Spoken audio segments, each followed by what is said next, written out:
Okay, I'm going to go through a string of questions, being that I'm all dressed up and just got out of some meetings. So got a little bit of time. So let's go ahead and hit some of these. I don't know why I took my glasses off. All right. Is it true parents are supposed to effectively participate in special education due process without an attorney? Now, is it true? No, it's not true. Now, you can. So it's called acting pro se, meaning that it is typically in our country, it is not legal. Well, I'm not going to say it's legal, but well, it's just there are certain things to where you have to have an attorney, and the attorney has to be licensed, all these other things. And there are areas to where you cannot practice law without that license. Okay.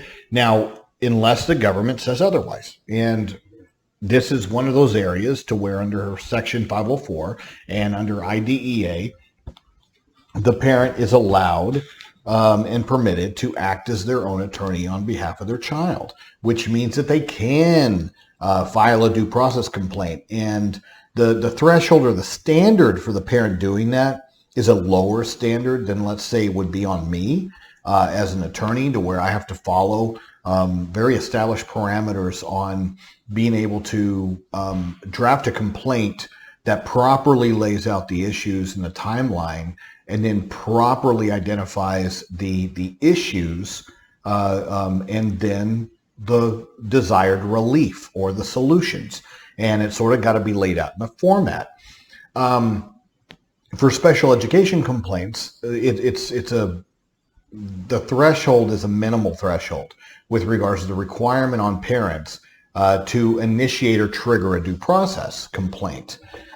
Most states, the hearing officers or the administrative law judges give parents a little bit more latitude or flexibility, and some of them will help guide the parents in some of the procedural aspects so that there's compliance. But yes, the school, if you act as your own attorney, the school gets to use their attorney. Okay, so it's not necessarily, well, I'm not even going to remove the word necessarily.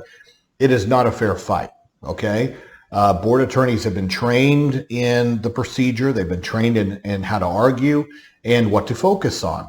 And parents, by and large, have not. That is part of the reason why I started this page, is to raise the parents' level of understanding and make them better advocates for their child. That does not mean, though, that I think that parents, without a lot of assistance and a lot of training, which is part of the reason why we also started Advocates University, Tier 1 and Tier 2. I believe that if a parent goes through Tier 1 and Tier 2 of Advocates University, I think that some of the graduates that I had go through that process, I believe a few of them would be successful representing themselves and making that argument and winning due process cases. I do.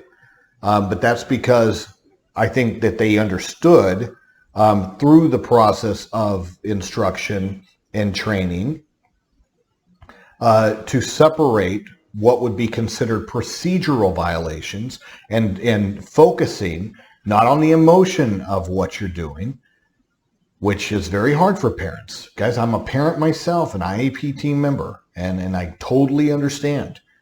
But at the same time, separating the emotion of the situation to be able to focus on the issues, and that is the substantive issues, the substance of your child's IEP. What makes it go? Not the procedure, not how many people are in the meetings, and if they didn't send you this notice or that notice. Too many advocates, too many parents focus on that.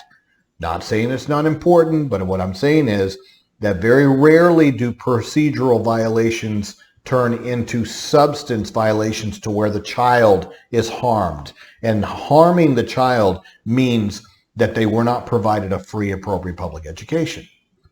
That's the substance of the child program that's contained within the body of the child's IEP. Did the child make tangible, measurable progress against their individualized circumstances and needs? That's how you weigh that you make that argument.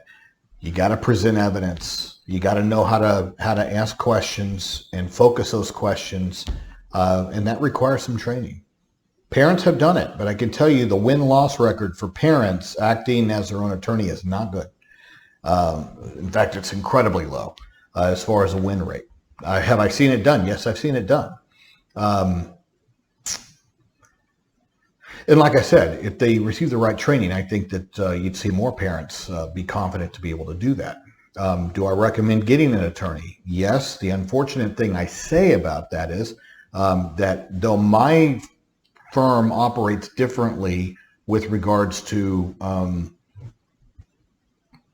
how we represent the majority of our families, meaning that we will take the majority of our cases on a contingency basis, because I believe in this law. And I believe that parents need access to good representation.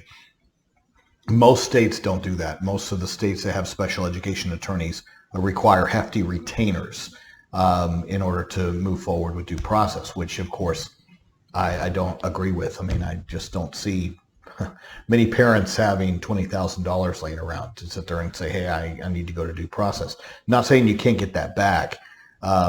You could, you're entitled to reimbursement / payment of your attorney fees if you prevail.